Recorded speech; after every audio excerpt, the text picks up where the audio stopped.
신앙고백서 22장의 합당한 맹세와 서원, 그리고 그릇된 맹세와 서원에 대하여 살펴보고 있습니다.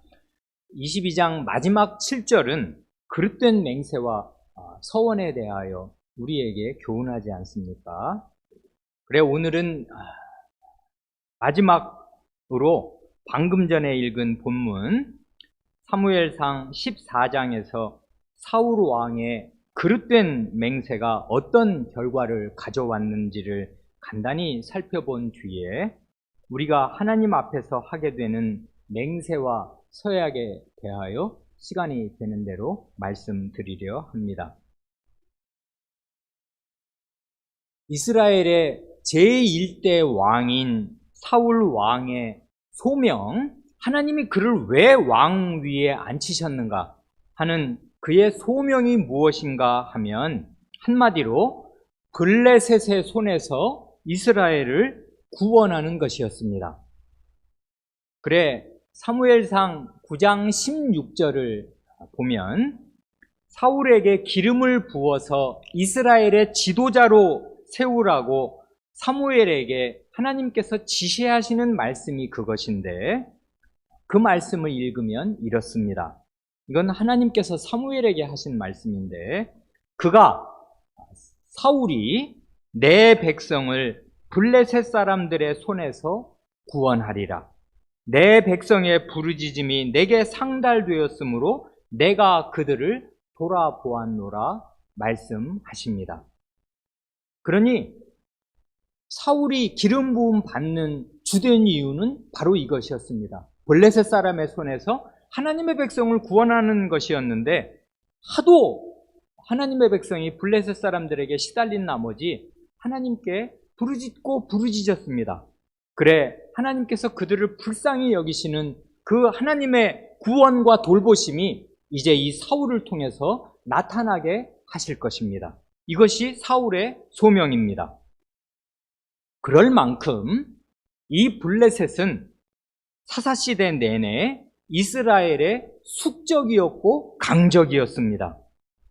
그리고 오늘 본문으로 우리가 14장을 길게 읽었습니다마는 이 14장의 내용을 바르게 이해하려면 그 이야기가 그 앞장에서 시작이 되어서 그 13장을 이제 원래는 읽어야 하는데, 그 13장 3, 4절을 보면 그 당시 블레셋은 이스라엘의 수비대를 두고 있었습니다.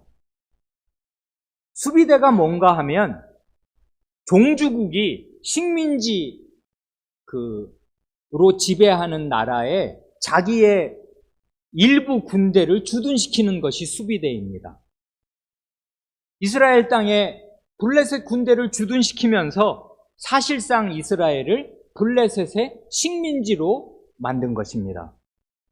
이건 나중 얘기인데 비교를 해보시라고 말씀드린다면, 다윗이 나중에 왕이 되어서, 다윗은 상승왕이었잖아요. 백전백승, 모든 싸움에서 항상 이긴 왕이어서 과연 하나님의 뜻에 맞는 다윗이 이스라엘 왕이 된 뒤에 40년 통치하는 동안에 사방의 대적들을 다 제압한 뒤에 이스라엘이 아람과 에돔의 수비대를 둡니다. 그게 사무엘하 8장에 나옵니다. 거꾸로 된 거죠. 그러니까 수리아 아담은 이스라엘 북쪽에 있는 굉장히 큰 땅이고 에돔도 강적이었는데, 이 수리아와 에돔에 이스라엘 군대가 일정 부분 주둔하면서 조공을 받는다고요. 그러니까 이스라엘이 다윗 시대에 가장 강성하게 될 때는 그 주변 나라에 수비대를 두었습니다. 그런데 지금 요 사울 시대, 사사 시대는 거꾸로예요. 블레셋이 이스라엘의 수비대를 둔다 이 말입니다. 속국입니다. 그러니까 말하자면 그 군대의 힘에 꽉 눌려있는. 이때가 언제인가 하면 그 사무엘상 13장을 보면 사울이 40세에 왕이 된 뒤에 2년이 지난 때입니다.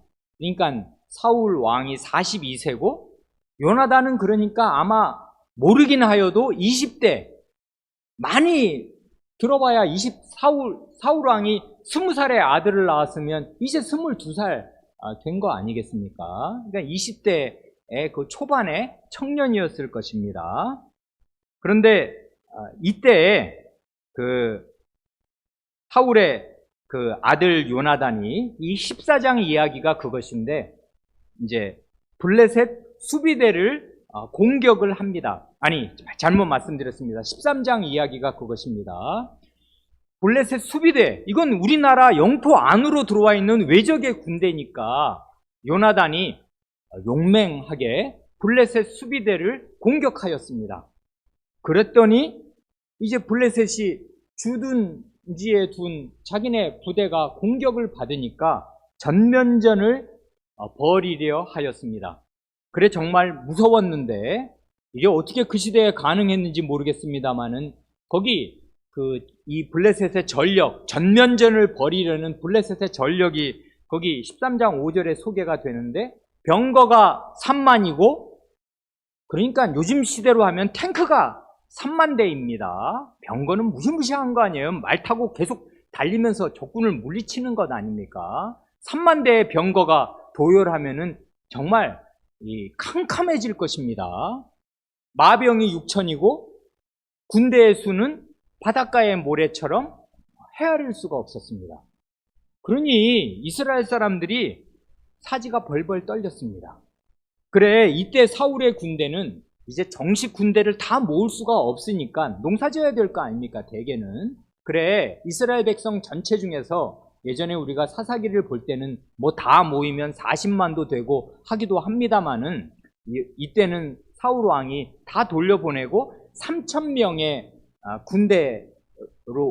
군인들을 징발해서 자기가 이제 왕으로서 데리고 있었습니다. 그런데 이 적병을 보니까 이건 상대할 수가 없어요. 이스라엘 전군이 다 규합을 해도 맞붙어도 이게 상대가 안 되는 게, 왜 그러냐면 이스라엘에는 철 무기가 없어요. 사울과 요나단 외에는 철기를 가진 군인이 없어요. 농기구밖에 없어요, 이 철무기라는 거는. 그러니 무슨 싸움을 하냔 말입니다. 그런데 상대방 적병은 이게 강력한 무기들로 무장을 하고서 이제 전면전을 벌이기 일촉즉발이었습니다.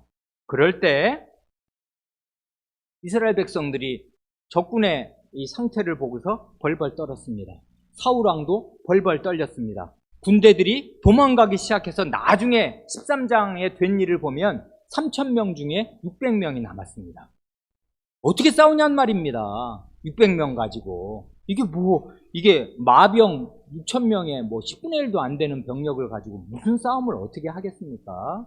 그래, 이 전쟁을 앞두고서 원래는 사무엘의 언질이 있었습니다. 사무엘은 마지막 사사면서 사울 왕에게 기름 부은 하나님의 사람 아니에요. 약속을 주기를 내가 갈 때까지 일주일을 기다리라 하였습니다. 그런데 일주일을 기다렸는데 사무엘이 안 옵니다. 병력은 흩어지고 남은 게 없습니다. 이 사람 마음이 덜덜덜 떨리는 나머지 전쟁은 해야 되겠고 하나님의 사람은 안 오고, 그러니 제사는 드려서 하나님의 도움은 받기는 받아야 되겠는데 끝까지 기다릴 수는 없었습니다. 이게 사울의 가장 큰 약점이었습니다. 이 왕이 된 지 2년 되었을 때 그의 밑바닥이 드러났습니다. 사울의 눈에는 상황이 언제든지 커 보이고 하나님은 작게 보입니다. 상황이 언제나 자기 마음을 지배해요. 근데 이 상황은 누가 보아도 두려운 상황이었지 않습니까? 그러니까 이 사람이 그 사무엘을 끝까지 기다리지 못하고 자기가 제사를 드립니다.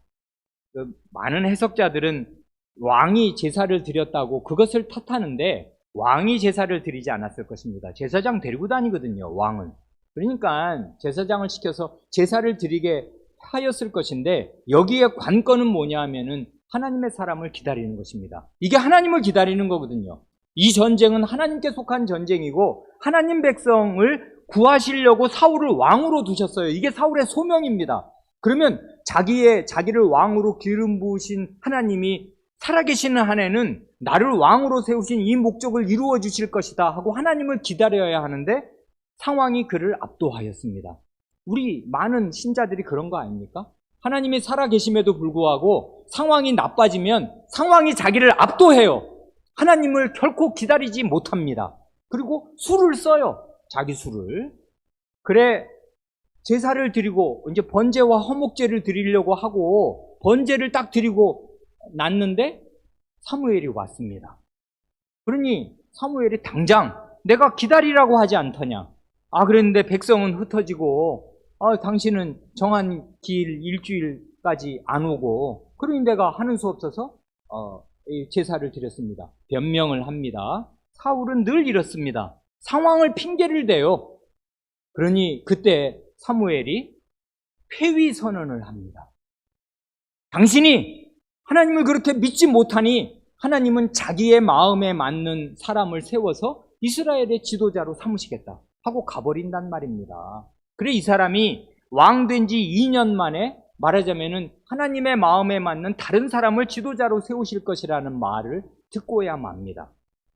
상황은 꼭 이렇습니다. 이러면서 13장이 저물어요. 그리고 14장이 되는 것입니다. 그러니까 상황은 이래요. 이게 전면전 상황이고 블레셋이 전쟁을 준비하고 있는 상황으로 이스라엘과 대진하고 있는데 이스라엘은 군대랄 게 없고 의지할 때라고는 없습니다. 그런데 사울의 아들 요나단이 아버지보다 훨씬 나은 사람입니다. 믿음에서 낫고 인격에서 낫고 모든 면에서 낫습니다. 요나단은 정말 우리가 하나님 나라에 가서 꼭 만나보고 이야기를 나누고 싶은 그런 앞순위에 있는 사람일 것입니다. 너무나 훌륭한 하나님 나라의 용장입니다. 그리고 인격이 대단히 훌륭합니다. 다윗에게 나중에 자기가 왕세자고 황태자인데 말하자면 그 자기의 왕위를 이렇게 양보하는 그런 그 우정과 충심을 보면 이게 보통 사람이 아니지 않습니까? 하나님이 그 마음에 가득하고 자기 욕심을 완전히 비운 면에서 아버지와 정반대에 있는 사람입니다. 요나단이 바로 요 상황에서 하나님을 믿는 믿음으로 자기의 호위병 한 사람과 함께, 그러니까 단 두 사람이 블레셋을 기습해서 적군 20명가량을 죽입니다. 이게 하나님의 큰 이적이 아닐 수 없는데 그 적군 20명이 죽었다고 이 모인 사람들이 지금 해변에 모래처럼 많은데 이 전력을 따져보면 이게 큰일이 아님에도 불구하고 하나님의 구원은 신비하고 하나님이 쓰시려면 쓰십니다. 믿음이 있는 사람을 쓰셔서 단 두 사람, 이스라엘의 참된 믿음을 가진 이 요나단과 그의 병기든 자 두 사람을 쓰셔서 하나님께서 블레셋 진영을 뒤흔드셨습니다. 그래, 이게 전쟁도 결국 사람이 하는 것이고 전쟁도 결국 심리입니다. 심리. 그래, 처음에 한 20명가량이 죽어나가면서 블레셋 진영 전체가 대혼란에 빠집니다. 그래, 나중에는 이게 우리가 뒤까지 읽어보면 어떻게 되냐 하면 오늘 읽은 본문에 나오는데 자기들끼리, 블레셋 사람들끼리 서로 죽고 죽이는 그런 대혼란, 자중질환에 떨어집니다. 그러니까 이때가 이스라엘에게는 절호의 기회였습니다. 그런데 여기에서 사울의 그 부족한 거, 어리석은 게 또 나타납니다.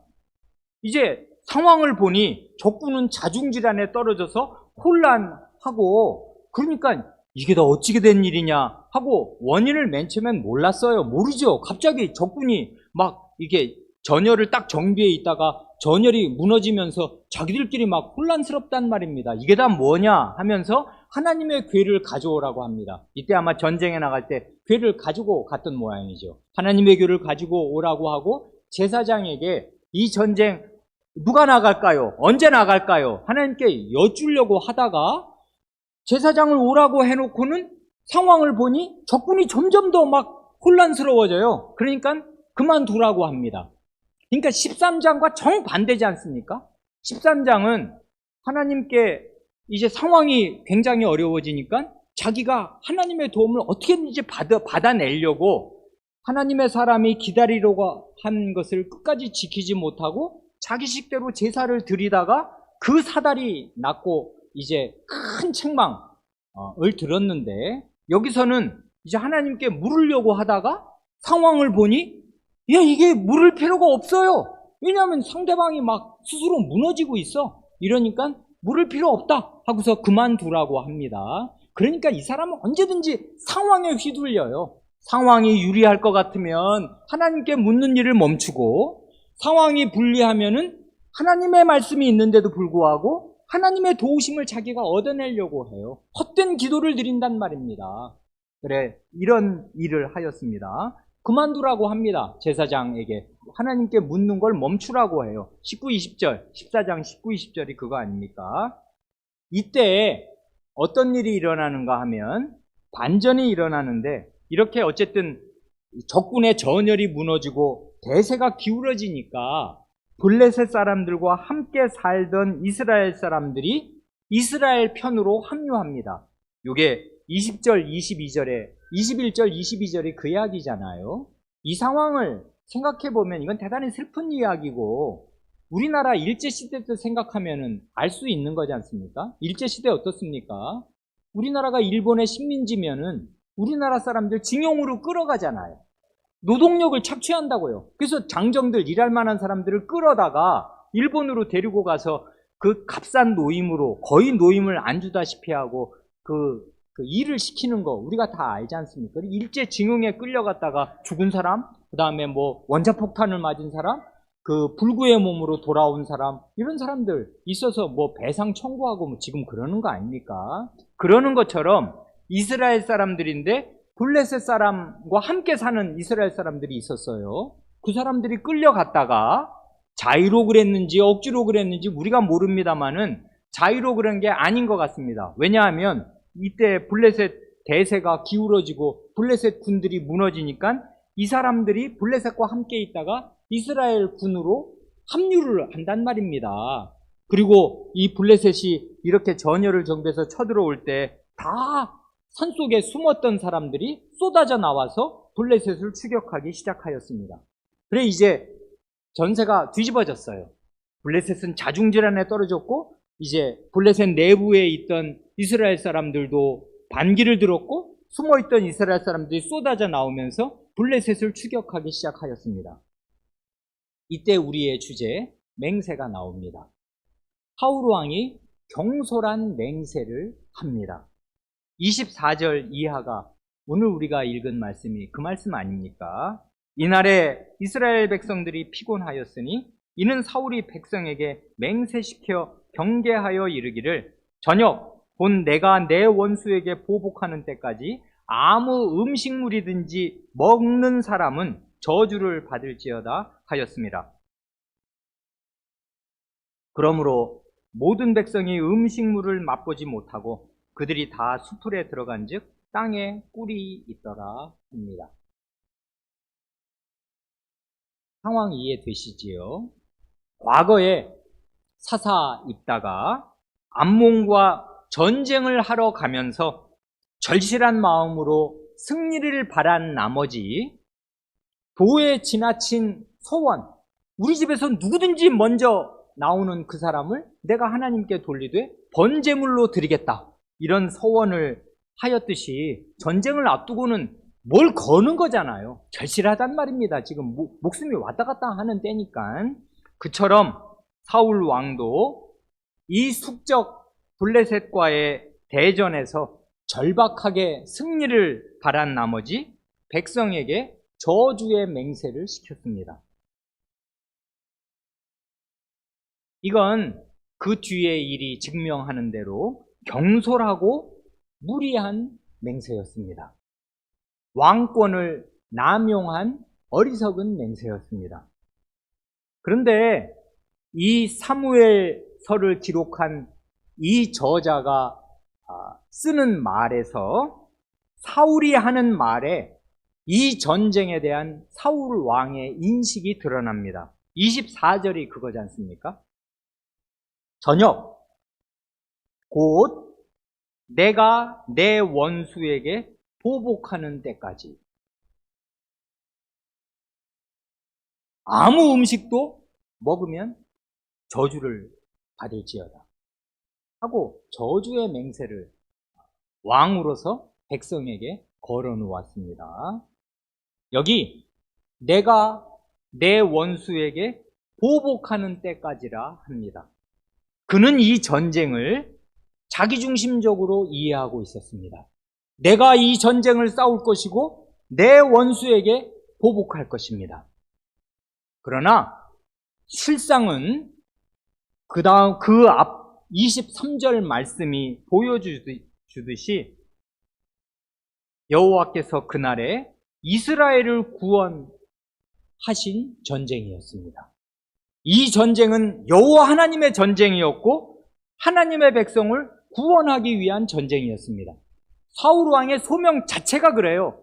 내 백성 이스라엘을 블레셋의 손에서 구원하리라 하고 그를 기름 부으셨는데, 그러니 그 숙적 블레셋과 지금 싸우고 있으니 이건 하나님의 전쟁이고 하나님의 백성을 구원하는 전쟁이 되어야 하는데, 이 사람은 내가 내 원수에게 보복하는 것이었습니다.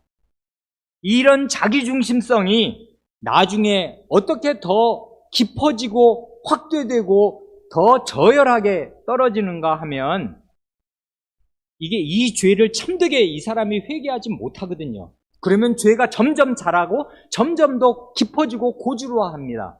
그래 나중에 지금 사무엘상 14장이잖아요. 18장으로 가면 소년 다윗이 골리앗을 죽이고 블레셋을 크게 물리칩니다. 그때도 블레셋이라고요. 그때 블레셋 장군 골리앗이 40일을 나와서 주야로 이놈들 내 앞에서 찍소리나 해봐라 하고 주야로 그렇게 말할 때 한 사람도 나설 수 있는 사람이 이스라엘에 없었습니다. 다 벌벌벌벌 떨었다고요. 그러니까 이때 블레셋이 다 망한 거 아니거든요. 그런데 그때 우리가 아는 그 골리앗을 이 소년 다윗이 물리쳤을 때 이스라엘 여성들이 나와서 사울이 죽인 자는 천천히요 다윗은 만만이로다 하고 사무엘상 18장 7절에 노래를 부르잖아요.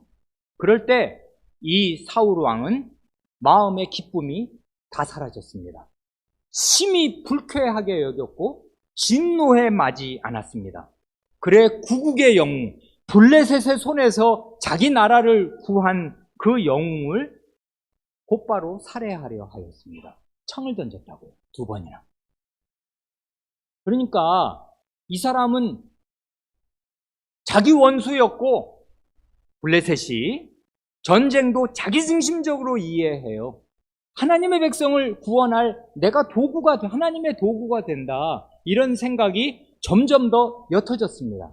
처음에 암몬의 손에서 이스라엘을 맨 처음에 첫 전투가 그거였는데 그럴 때 이 사람은 그렇지 않았습니다.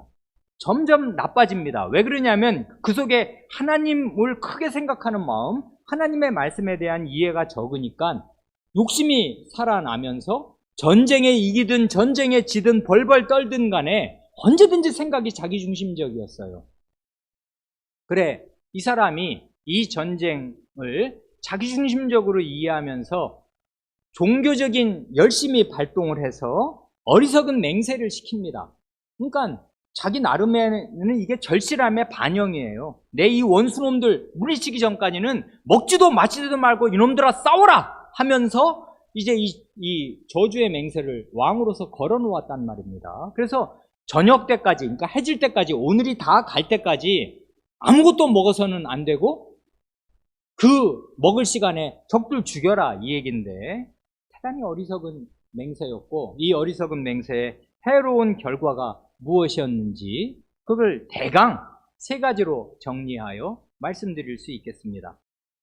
첫째는 온 백성이 하루 종일 온종일 쫄쫄 굶으면서 싸우느라 지친 바람에 훨씬 더 큰 승리를 거둘 기회를 허망하게 날려버리고 말았습니다. 그래, 오늘 우리가 읽은 29절 이하에 요나단이 하는 말이 그거 아닙니까? 요나단이 이르되 내 아버지께서 이 땅을 곤란하게 하셨도다. 보라, 내가 이 꿀 조금을 맛보고도 내 눈이 이렇게 밝아졌거든. 눈이 밝아졌다는 말이 무슨 말입니까? 요나단은 처음 이 14장 1절 이하를 보면 이 블레셋 수비대를 공격하면서 이 전쟁을 처음 이제 승리로 이끈 그 주인공 아니에요. 자기 그 병기든 자와 함께 그 바위 위로 올라가면서 적병을 무너뜨리기 20여 명을 죽이면서 이 전쟁이 시작되어서 이 대세가 기울어지게 만든 장본인인데, 아버지가 뭐 명령할 때 이 사람은 지금 싸우고 있느라 아버지의 저주의 맹세를 못 들었고, 그래 이제 싸우느라 피곤한데 숲으로 들어가 보니 야생 벌꿀이 있는 거예요. 벌들은 날아갔을 것이고 거기 꿀들이 이렇게 숲으로 있으니까 그거를 이렇게 찍어 먹으니까 눈이 환해졌습니다.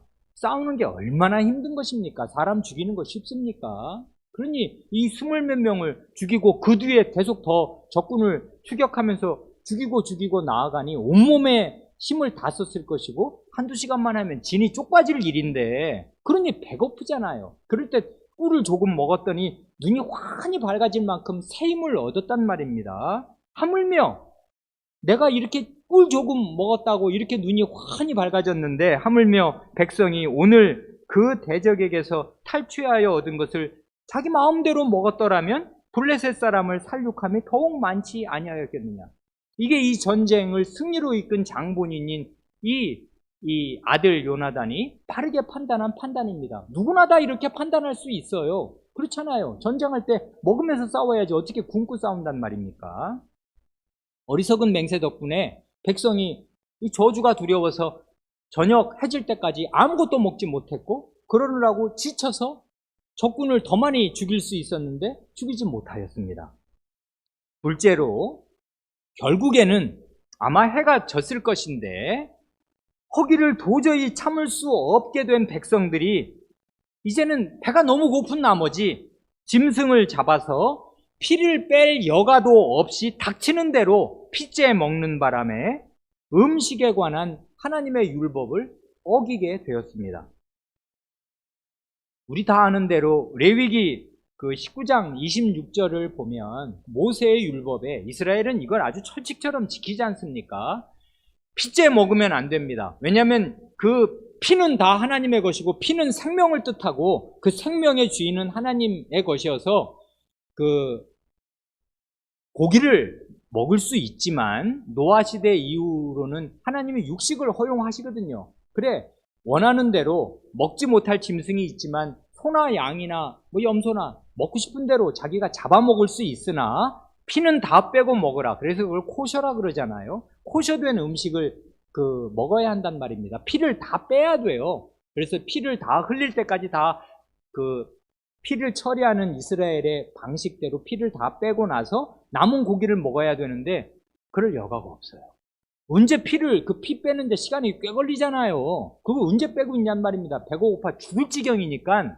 그러니까 닥치는 대로 적군에게 약탈했던 그 소나 양, 염소 이런 것들을 그냥 잡아서 피를 처리할 시간을 기다릴 수가 없이 배고픈 대로 잡아먹었습니다.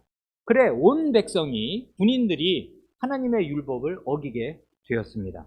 그랬더니 너희가 믿음이 없도다 하면서 백성 탓을 하고 이제 바위를 가져오라, 큰 바위를 굴려오라 해서 이 바위에서 이 고기를 잡게 해서 피를 빼고 이제 먹게 하는 게 말하자면 사후 약반문 같은 것이었습니다. 이스라엘 백성의 상당수는 하나님의 이 음식에 관한 중요한 법을 어기게 되었는데 이건 어떻게 할 수가 없었단 말입니다. 전쟁에 지친 병사들이 어떻게 하냔 말입니다. 그래 이 왕의 헛된 맹세, 그릇된 맹세 때문에 전쟁에도 대승을 거둘 기회를 상당 부분 삭감시키고 그리고 온 백성이 죄를 짓게 하였습니다. 그리고 셋째로 하마터면 그 맹세를 지키려고 저녁 해지기 전까지 무엇이든지 먹는 자는 저주를 받는다. 이렇게 저주를 붙여 놓았으니까 이 맹세를 지키려고 자기 아들 요나단을 죽일 뻔하였는데 백성의 일치된 반대 맹세로 백성이 요나단을 구해내었습니다. 이 된 일을 우리가 아까 읽었습니다. 밤이 되었습니다. 캄캄하지요. 이제 적들은 이제 어둠이 오는 건 살 길이 열린 거지 않습니까? 찾기가 어려워진 거니까 이제 밤이 되어서 블레셋을 마저 추격할 것인가를 두고서 하나님께 여쭈었습니다. 이 전쟁 계속할까요? 적들을 제 손에 붙이시겠습니까? 하고 이제 제사장을 통해서 하나님께 여쭙는데 하나님께서 대답을 안 하셔요. 그래, 우림과 둠밈으로 이제 왕이 나라 일에 관한 중요한 일을 논의할 때 yes, no로, 예, 아니오로 묻습니다. 그 제사장에. 그럼 제사장이 그걸 판별하는 제사장 나름의 방식이 있어요. 그래, 우림과 둠밈으로 판단을 한단 말입니다. 그 자기 에봇 안에 있는 보석으로. 그런데 알 수가 없어요. 지금 추격을 해야 되는지 말아야 되는지 하나님이 가부간의 말씀을 안 하시니까 제사장이 모르겠는데요. 하나님이 말씀을 안 주시고 그 대답을 안 하시는데요. 하였습니다. 이러니 이 왕이 어떻게 하면 좋냔 말입니다. 이미 어느 만큼 승리를 거두었습니다만은 블레셋은 이걸로 무너지는 나라 아니거든요. 그러니까 야, 이게 왜 이러냐? 하나님이 왜 우리에게 이 전쟁에 이만큼의 승리를 주신 하나님이 왜 우리에게 대답을 안 하시냐? 이 죄 누구에게 있냐? 가리자 한 것입니다. 그래, 여기 38절 이하가 그것입니다. 사울이 이르되 너희 군대의 지휘관들아 다 이리로 오라. 오늘 이 죄가 누구에게 있나 알아보자. 그 다음 또 헛된 맹세를 합니다. 이스라엘을 구원하신 여호와께서 살아계심을 두고 맹세하노니 내 아들 요나단에게 이 죄가 있다 할지라도 반드시 죽으리라. 이 믿음이 박약한 사람이 경건을 가장하면서 중대한 맹세, 목을 거는 맹세를 남발합니다. 백성 전체에게 맹세를 시켜서 음식을 못 먹게 하지를 않나 이번에는 이 이스라엘을 구원하신 여호와의 살아계심을 두고서 내가 맹세하는데 이 원인 제공자가 내 아들이어도 반드시 죽으리라 하고 하나님의 살아계심을 놓고 맹세를 하였단 말입니다. 어떻게 하면 좋아요? 그랬더니 내 잘못이냐 우리 집 잘못이냐 너희 지휘관들 잘못이냐 하고서 이 제비뽑기를 하였는데 사울 집안이 뽑혔고 사울 집안은 사울과 요나단인데 사울과 요나단 사이에 제비뽑기를 하니까 요나단이 뽑혔단 말입니다. 그래 43절 이하에 이 말이 나오는 것입니다. 사울이 요나단에게 이르되 내가 행한 것을 내게 말하라. 자초지정을 이실짓고 하여라 하고 왕이 문초를 합니다. 그러니 요나단이 말하여 이르되 내가 다만 내 손에 가진 지팡이 끝으로 꿀을 조금 맛보았을 뿐이오나 내가 죽을 수밖에 없나이다. 이 아들은 입다의 딸처럼 순종적인 아들이었습니다. 아버지의 맹세의 내용을 자기가 꿀을 먹고 난 뒤에 다른 백성에게 전해들었을 뿐 아니라 여기 딱 걸렸어요.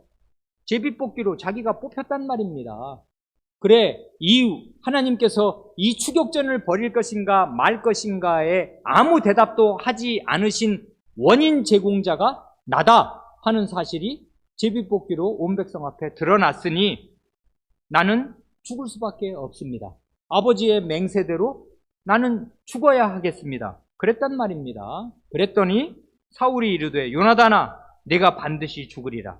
그렇지 않으면 하나님이 내게 벌을 내리시고 또 내리시기를 원하노라 하고 하나님의 이름을 갖다 붙였습니다. 이 사람 도대체 하나님의 이름을 몇 번이나 언급하면서 이런 식의 헛되고 헛된 맹세를 하고 또 하는 것입니까? 심지가 견고하지 못한 사람은 늘 이렇습니다. 함부로 말합니다. 그런데 백성이 요나단을 살려내었습니다. 백성이 사울에게 말하되 이스라엘의 이 큰 구원을 이룬 요나단이 죽겠나이까? 결단코 그렇지 아니하니이다. 여호와의 살아계심을 두고 맹세하옵나니 그의 머리털 하나도 땅에 떨어지지 아니할 것은 그가 오늘 하나님과 동역하였음이니이다 하여 백성이 요나단을 구원하여 죽지 않게 하니라. 백성은 알았습니다. 이 전쟁 누구에게서 시작되어서 누가 이 승리를 가져온 주인공이고 구국의 영웅인가를 백성은 알았어요. 요나단이 이 전쟁을 시작했고 요나단 덕분에 이 운동장이 기울어졌고 파죽지세로 승리를 이끌게 되었는데 그런 요나단이 죽어야 하는가? 말도 안 된다. 그러니까 백성이 여호와의 살아계심을 두고서 맹세하였습니다. 못 죽입니다. 머리털 하나도 땅에 떨어뜨리게 할 수 없습니다. 요나단이 우리나라를 구했고 하나님과 함께 동역한 하나님의 동역자인데 하나님의 동역자를 누가 죽인단 말입니까?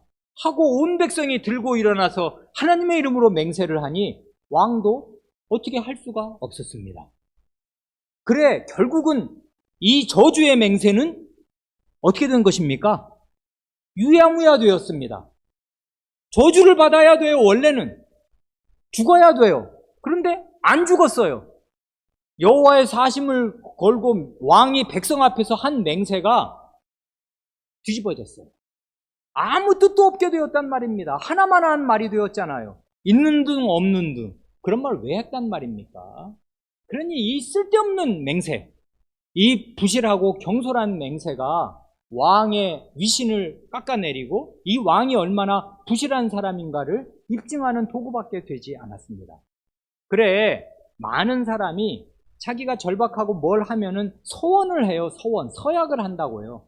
그게 얼마나 하나님 말씀에 부합하는 것인가, 하나님 말씀에 맞는 것인가, 내가 하나님을 참되게 신뢰하고 하나님의 살아계심을 여기에 가져올 만한 그런 참된 믿음이 있는 사람인가를 생각하지 않습니다. 그러고 나서 맹세를 남발해놓고 뒷감당을 못해요. 그래 결국 이 맹세는, 이 저주의 맹세는 백성을 괴롭히고 전쟁의 승리를 축소시키는 악영향만 끼쳤고 아들을 죽일 뻔하였다가 백성들의 맹세로 아들은 살아났습니다. 그러니 하나만 한 맹세가 되었습니다. 그래 46절이 그거지 않습니까? 사울이 블레셋 사람들 추격하기를 그치고 올라가매 블레셋 사람들이 자기 곳으로 돌아갑니다.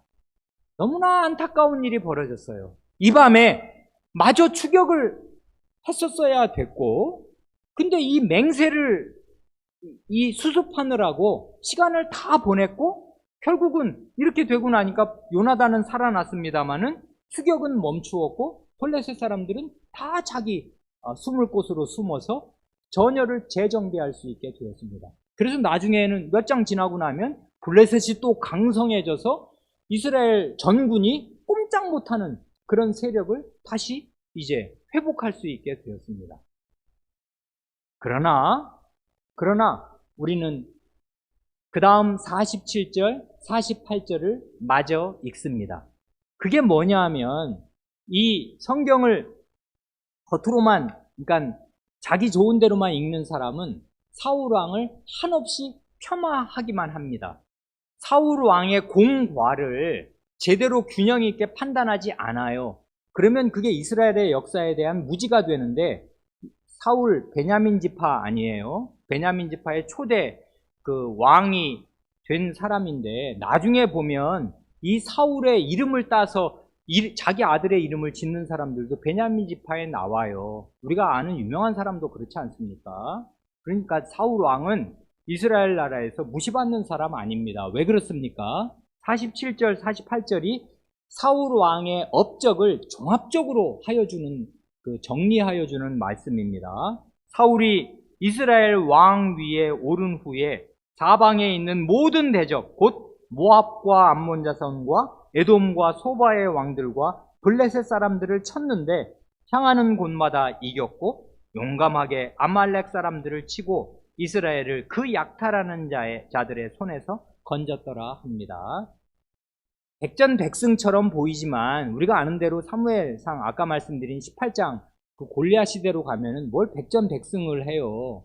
그러나 그때 그가 왕이었고 자기 왕 밑에 있는 백성이 전쟁을 승리로 이끌었으니 결국 사울 왕이 그 승리의 주역이 되는 것입니다. 그렇잖아요. 그때 왕이었는데 적군을 블레셋을 결국은 물리친 것이니까.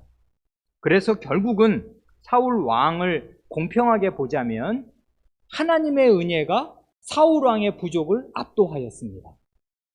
그래 하나님은 자기 백성의 구원자로 세우신 사람을 결코 헛된 대로 돌리시지 않았어요. 내 백성 이스라엘을 블레셋의 손에서 내가 구원한다. 저들의 부르짖음이 내 귀에 들려서 내가 내 백성 불쌍히 여긴다. 그러느라고 사울 세웠다. 하셨더니 모압, 암몬, 에돔, 블레셋, 아말렉을 무찌르게 하셨습니다. 그 도구로 쓰셨습니다. 그러나 하나님의 도구로 쓰임받아 하나님의 일을 어느 만큼 이루었다고 하여서 그의 모든 것이 다 용서되거나 그의 모든 결점이 다 가리워지는 것 아닙니다. 이걸 주의해야 해요. 그는 이스라엘을 구원하는 하나님의 도구로 쓰임받은 것 뿐입니다. 자기 자신은 멸망의 길을 갔습니다. 왜 그러냐면 전쟁을 자기중심적으로 이해하거든요.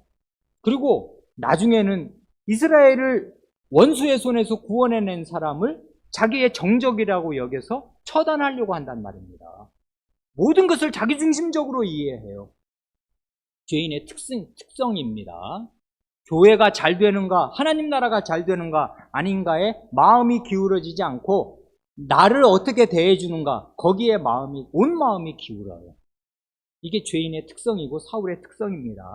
그러니까 우리는 사울 왕을 평가할 때 균형 있게 평가해야 합니다. 그 개인을 보는 눈이 따로 있어야 하고, 그러나 왕으로서 그가 하나님의 기름 부음 받은 사람으로서 하나님의 은혜가 그를 압도해서 그에게 카리스마를 주셔서 그가 어떻게 여러 전쟁에서 하나님의 백성을 구원하여 내었는가, 그것을 균형 있게 볼 필요가 있습니다. 거기까지를 이제 대강 교우 여러분과 이 맹세와 서약의 주제를 살피면서 할 수 있는 대로 성경에 나오는, 이게 다가 아닙니다. 다 보려면 아마 정말 시간이 부족할 것입니다. 대강 성경에 있는 주요한 예들을 함께 살펴보았습니다. 오늘날은 어떻습니까? 오늘날 우리가 살아계신 하나님 앞에서와 하나님의 교회 앞에서 하는 맹세와 서약은 많지 않습니다. 오늘 주보 3쪽에 지난주와 이번 주에 연이어 실어드린 공적 신앙고백 문답이 우리가 하나님과 교회 앞에서 하는 우리의 맹세요 서약일 것입니다. 그리고 혼인하는 사람들은 하나님과 여러 증인 앞에서 혼인 서약을 하는데, 이건 혼인 맹세라 하여도 좋습니다. 맹세가 원래 그것이니까요. 증인들 앞에서 하나님을 모시고서 서약하는 거, 이게 맹세니까 이건 혼인 맹세라 해도 좋습니다. 그리고 이제 하나님께서 그 가정에 은혜와 복을 주셔서 아기를 주시면 그 아기를 하나님 앞에 데리고 가서 유아 세례 문답을 하면서 또 맹세를 하나님 앞에 그리고 증인들 앞에 합니다. 그러니까 이게 거의 우리가 할 수 있는 거의 전부예요. 그렇지 않습니까? 교회에 가입할 때 신자가 되기로 하면서 세례 문답과 같은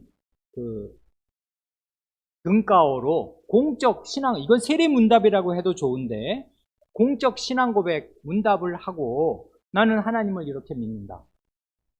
이게 내 신앙이고 나는 이걸 진실하게 하나님 앞에서 여러 증인 앞에서 맹세한다 하고 서약하고, 그리고 혼인과 유아 세례 서약을 합니다. 그리고 평생에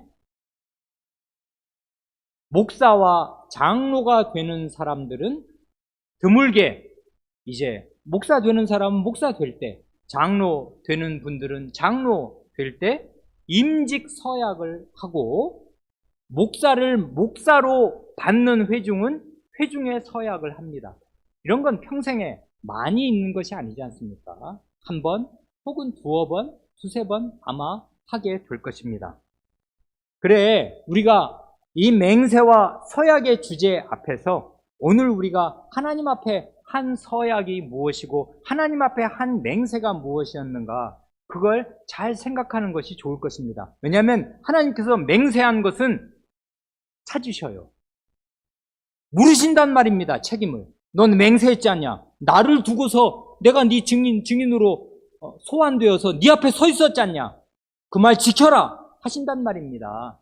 여호수아 때 맹세한 거를 사울 시대, 다윗 시대까지 찾으시잖아요. 다윗 시대 때 그 흉년이 3년 기근이 들었을 때 그 원인을 여호수아 시대 때 하신 맹세로 찾으셨으니 이게 벌써 몇 년이 지난 것입니까? 여호수아 시대는 정복전 처음인데 사사시대 400여 년이 지나고 나서도 하나님이 여전히 그 집단적인 맹세를 찾으신단 말입니다. 그러니 우리가 우리 옛날에 그렇게 한번 하고 다 잊어먹었는데요, 하나님 앞에서는 그럴 수 없을 것입니다. 하나님은 영원하신 분이고 그 영원하신 분을 증인으로 내 앞에 모시고 맹세하였으니 이 맹세는 영원할 것입니다. 그러니 지켜야 해요. 무슨 맹세하신 것입니까? 이것입니다. 공적 신앙고백 문답 4 문답이 있습니다. 이건 형식은 묻고 답하는 것인데 이건 하나님 앞에 하는 우리의 맹세입니다. 맹세의 내용은 우리가 다 아멘할 수 있는 것입니다. 첫째는 그대는 구약과 신약의 성경이 하나님의 말씀이며 우리의 믿음과 행위의 준칙이 됨을 믿으십니까? 하고 묻지 않습니까? 구약과 신약의 성경 66권 전체가 다 하나님의 말씀인 줄을 믿는가? 이걸 믿지 않으면 교회에는 못 들어올 것입니다. 이 성경 말씀이 내가 그리고 우리가 다 믿어야 할 내용이며 동시에 나의 행동의 기준임을 믿는가?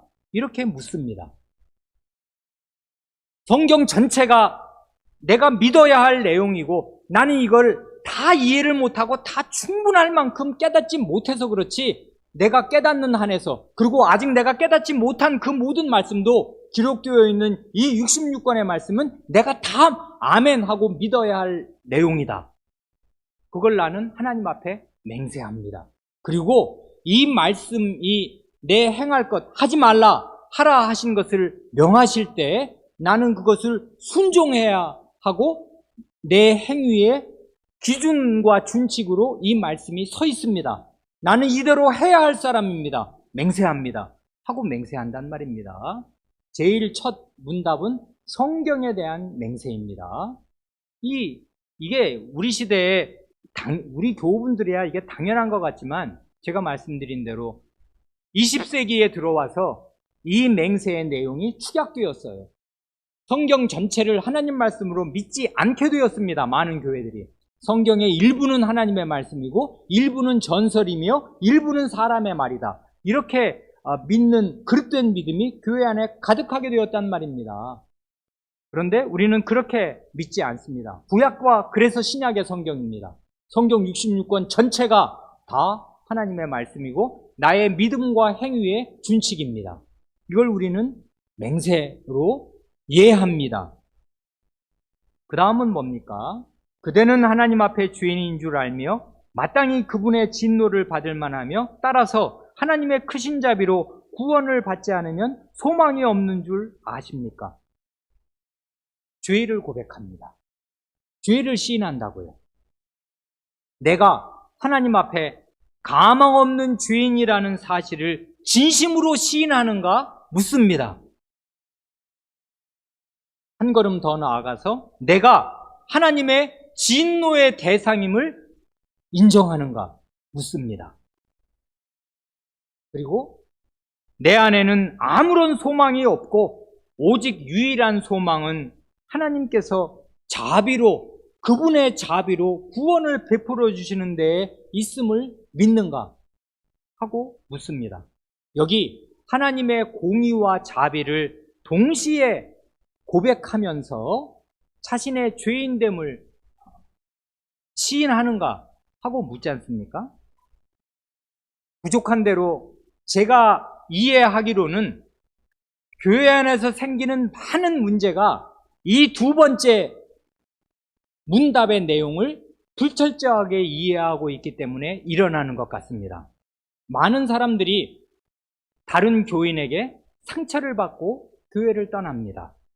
더 이상 이 교회에 나오기 싫답니다. 그래서 교회를 떠납니다, 실제로. 왜요? 아니, 누가 이렇게 말하는데 어떻게 그럴 수가 있느냐 이것입니다. 그 사람은 자기가 어디까지 죄인인 줄을 모르는 것이에요.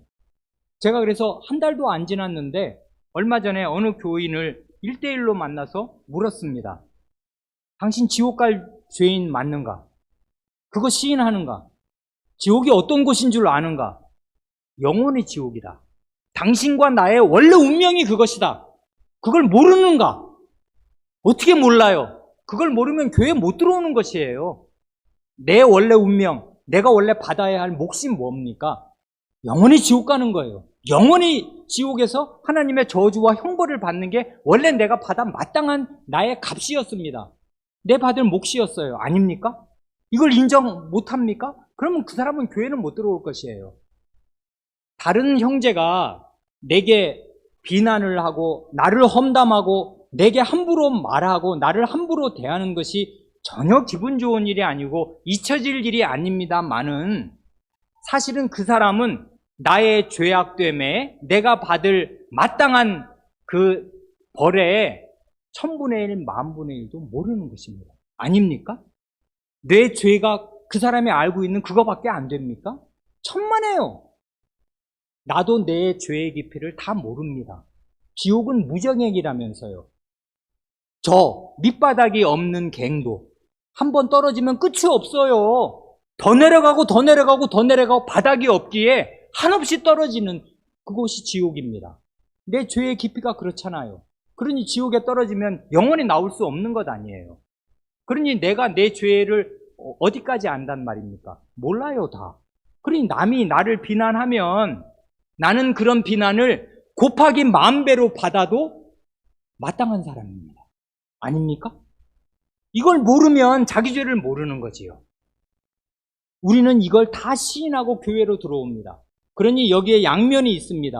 다른 형제를 대할 때는 하나님의 다른 말씀들이 있으니까 다른 형제를 함부로 비판하고 함부로 대하면 하나님 말씀을 위배하는 거니까 첫 번째 문답에 어긋날 것입니다. 하나님의 말씀이 나의 행동의 준칙이니까 나는 다른 형제의 말을 함부로 하거나 뒷공론을 하거나 그를 모욕하는 말을 해서는 안 됩니다. 그는 예수님과 동격이에요. 예수님이 그를 위해 목숨을 주셨으니까. 예수님의 몸의 일부입니다. 어떻게 함부로 말하겠습니까? 그러나 나 자신을 대할 때는 어떻게 생각해야 합니까? 나는 죄인입니다. 영원히 지옥 가야 돼요. 그러니 다른 사람에게 모욕을 받는 것이 기분 나쁜 일이고 잊혀지지 않는 일입니다만은 못 받을 일도 아니에요. 대단한 것도 아닙니다. 상처받을 일도 아니에요. 하나님 앞에 가서 기도해 보세요. 그게 분이 푸르르 올라올 일이고 교회를 떠날 만한 일인가? 아닙니다. 그보다 1000배를 나는 더 받아도 쌉니다. 아니 지옥 가야 됩니다. 원래. 이걸 시인하고 이걸 고백하고 교회로 들어오는 거라고. 그러니 교회에서는 상호 존중과 상호 섬김이 마땅히 있어야 합니다만은 우리가 다 죄인이니까 남에 대해서 함부로 말할 수 있고 상처를 받을 수 있는데 그럴 때 이 두 번째 문답으로 돌아와야 해요. 당신은 하나님 앞에 죄인인 줄 아는가? 마땅히 하나님의 진노를 받아야 마땅한 존재인 줄을 아는가? 맹세했잖냐 그렇게. 맹세 지켜라. 당신 죄인 아닌가? 하나님의 자비 외에는 아무런 소망도 없는 죄인인 걸 당신 모르나? 그런데 뭘 그렇게 발끈하는가? 그게 무슨 당신에게 모욕이 되는가? 당신은 원래 그거보다 1000배는 더 받아야 되는데 당신의 죄상이 다 밝혀지면은 당신은 얼굴을 들고 교회를 나올 수 없는 사람인데 우리 다 그런 사람 아닌가?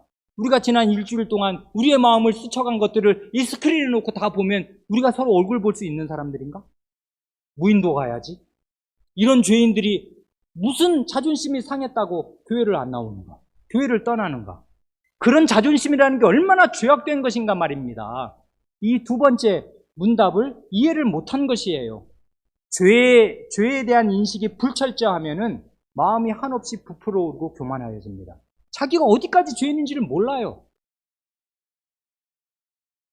무슨 자존심이 세단 말입니까? 죄인이 지옥에서 어떻게 자존심을 부린단 말입니까? 셋째는 무엇입니까?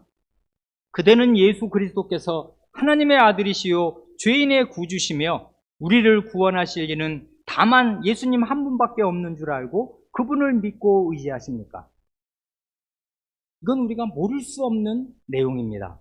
하나님의 아드님 예수 그리스도를 유일한 구원자로 인정하고 그분을 참되게 믿고 의지하는가? 아멘! 하고서 우리는 나의 죄인됨을 절실히 고백하면서 동시에 예수 그리스도께서 유일한 나의 구원자이신데 하나님의 아드님이 하늘 보좌를 버리고 나의 구원자가 되기 위해서 나의 평면으로 내려오셨고 나와 같은 몸을 입으시고 영원히 나와 한 몸으로 사신다. 이 사실밖에 내 구원의 근거가 어디 있으며 이 사실보다 더 영광스러운 일은 어디 있습니까? 사람이 개미가 되는 게 더 큰 일이에요. 창조주가 피조물이 되는 게 더 큰 일이에요. 창조주께서 사람의 몸을 입으셨을 뿐 아니라 영원히 그 몸을 입고 사실 것입니다. 예수 그리스도께서 나와 한 몸을 이루신 채로 영원히 사실 것입니다. 이게 나의 구원입니다. 이게 나의 기쁨이고 나의 영광입니다. 이거보다 더 큰 영광은 없어요. 하나님의 아드님이 사람이 되셨고 나와 한 몸이 되셨습니다. 마지막 문은 이것입니다. 그대는 죄의 길을 버리고 성신을 좇아 살며 이 교회의 성도와 함께 하나님의 교훈을 배우며 그리스도의 다스리심에 복종하고 거룩함과 화평을 위해 힘쓰고 교회의 사명을 드러내고 완수하는 데에 힘쓰며 교회 전체의 사명을 이루는 데에 개인 생활의 목적도 있다는 것을 알고 지체로서의 본분을 다하기로 작정하십니까? 말이 긴데 이 공적 신앙 고백 문답은 삼위일체적인 것 알 수 있을 것입니다. 첫 문답은 성경에 대해서 고백하고 둘째 문답은 하나님, 셋째 문답은 예수 그리스도, 마지막 네 번째 문답은 성신에 대해서 고백합니다. 성부, 성자, 성신에 대해서 차례로 고백하지 않습니까? 이건 사도신경의 구조를 요약한 것이라고요. 그런데 여기 보면 성신은 말씀과 붙어 있고 성신은 교회와 붙어 있습니다. 사도신경이 그렇고 성경이 그렇거든요. 왜 그렇습니까? 죄의 길과 성신의 길은 반대입니다. 우리는 죄인이기에 죄를 고백하고 교회에 들어오고 나서도 내 안에 있는 죄를 버려야 합니다. 죄의 길을 버려야 하고 성신을 좇아 살아야 합니다. 성신은 그 이름조차 거룩한 신 아니십니까? 죄라면 질색을 하시는 분이십니다. 내 마음에 죄를 품고서는 성신을 모신 사람이라 말할 수 없을 것입니다. 성신이 근심하시고 슬퍼하실 것입니다. 그러니 나는 죄를 버리고 성신을 좇아 살아야 하는데 성신을 좇아 사는 것과 이 교회의 성도와 함께 하나님의 말씀, 하나님의 교훈을 배우는 것이 같이 있어요. 성신과 말씀은 붙어 있단 말입니다. 뿐만 아니라 성신과 교회는 붙어 있어요. 사도신경이 그걸 고백하거든요. 성신을 나는 믿사오며 거룩한 보편적 교회와 성도의 교제와 성신을 고백하는 순간에 교회의 공동체를 고백해요. 왜 그러냐면 성신께서 세우시는 성신의 전이 교회이기 때문에 그렇습니다. 그래, 이 교회 성도와 함께 하나님의 말씀을 배웁니다. 그리고 그리스도의 다스리심에 복종합니다. 그리스도의 다스리심은 어떻게 나타나는 것입니까? 교회 안에서 받는 것이에요. 교회를 떠나서 그리스도의 다스리심 어떻게 경험합니까? 없어요. 그건 다 추상이고 이념이고 몽상일 뿐입니다. 실제 교회의 치리를 받으면서 교회의 감독과 교회의 신방과 교회의 하나님의 말씀을 들으면서 그리스도의 다스리심을 우리는 받습니다. 그리스도의 다스리심은 이렇게 생생하고 구체적으로 매주 우리에게 옵니다. 그리고 거룩함과 화평을 위해 힘씁니다. 이건 하나님 말씀이 명하는 것이니까요. 이런 거룩함, 죄의 길을 버리는 이런 거룩함이 없이는 아무도 하나님을 뵙지 못할 것입니다. 그리고 우리는 화평을 위해 힘써야 합니다. 하나 되게 하기 위해서 성신에 하나 되게 하기 위한 것을 힘써 지키라 하셨으므로 우리는 이 교인들과 화평하게 지내기를 힘씁니다. 그리고 교회의 사명을 드러내고 완수하는 데 힘쓰며 교회 전체의 사명을 이루는 데 개인 생활의 목적도 있다는 것을 알고 지체로서의 본분을 다하기로 작정하십니까? 하고 묻습니다. 교인으로 살겠는가? 이 교회가 하나님의 집이요 하나님의 백성이요 그리스도의 몸이며 성신의 전임을 인정하고 그 속에 있는 나임을 알아서 교회하러 살겠는가 묻습니다. 이게 무슨 대단한 신앙 고백 아니고 하나님 말씀이 가르치는 거예요. 교인으로 사는 것입니다. 그리스도를 믿으면. 교인으로 살지 않으면서 신자로 사는 길은 없습니다. 교회와 그리스도는 붙어있기 때문에 그래요. 교회가 그리스도의 몸이니까 그리스도의 몸을 떠나서 그리스도를 따를 길은 없는 것 아니에요. 교회를 떠나서 그리스도를 따를 수 있는 길은 없습니다. 근데 많은 사람들은 요즘에 그게 가능하다고 생각하는 시대가 되었습니다. 나는 그리스도를 믿는데 교회는 안 나간답니다. 그래도 그리스도를 믿을 수 있다고 생각합니다. 완전한 착각이라고요. 그래, 이 마지막 네 번째 문답은 그런 헛된 우리 시대의 풍조를 분쇄하는 것 아닙니까? 그런 신앙 고백은 없습니다.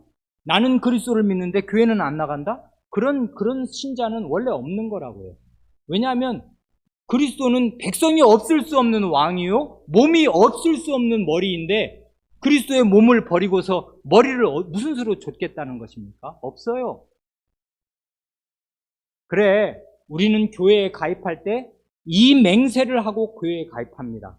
그러니 교회에 가입하려 할 때 우리는 신중해야 하고, 교회를 옮기거나 탈퇴하려 할 때에도 대단히 신중해야 합니다.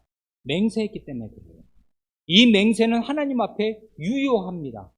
그리고 이 맹세를 우리는 마음에 새깁니다. 내가 무슨 말로 맹세했는가? 그리고 이게 맹세가 무슨 이런 말로, 구체적인 말로 맹세를 했든 하지 않았든 하나님 말씀 가르치는 교훈의 요약이 이것이니까, 하나님 말씀은 하나님 백성이 이렇게 살라고 가르치고 이 말로 맹세를 삼아 살라고 가르치니까 우리는 이 맹세에 충실하기를 힘씁니다. 그러니 교회를 뜨내기로 다니지 않아요. 교회에 가입하는 것을 대단히 중시하게 생각하면서 교회 탈퇴를 대단히 중요하게 생각합니다. 교회를 탈퇴하면 어디로 갈 것입니까? 그리고 교회를 이 교회 저 교회 옮겨 다니면 그게 그 사람의 교회입니까?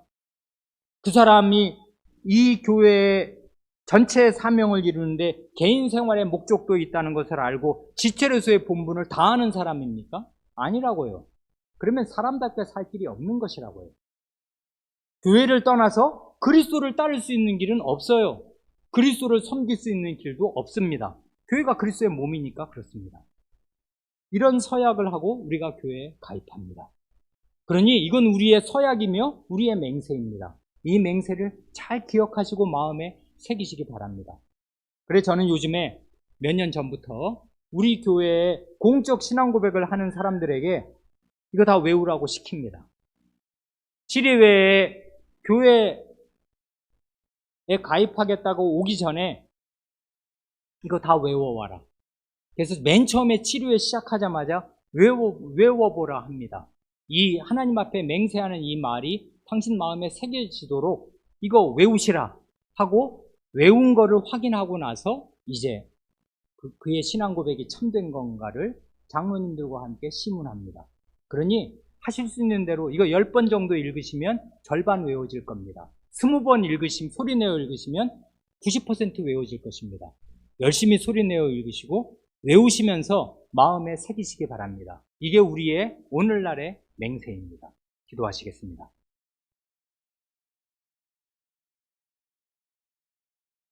하나님 아버지, 맹세와 서약의 무게가 깃털처럼 가벼워지고, 심지어 세례 문답과 공적 신앙 고백 문답의 무게가 한없이 가벼워져서 서약을 해놓고도 그 서약에 어떤 무게를 가지는지를 모르며 하나님을 앞에 모셔놓고 맹세를 한 것이 무엇을 요구하는지도 알지 못하고 교회에 단체 카카오톡방에서 나가는 것이 교회를 탈퇴할 수 있는 것인 것처럼 헛되게 생각하는 이런 시대에 저희가 살고 있으므로 하나님 아버지께서 맹세와 서약의 무게를 저희 마음에 가르쳐 주시고, 어떤 마음으로 교회에 가입하며 교회를 옮기고 교회를 탈퇴하여야 할 때는 어떤 무게로 탈퇴하고 옮겨야 하는지를 신중하게 생각할 수 있도록 저희 마음에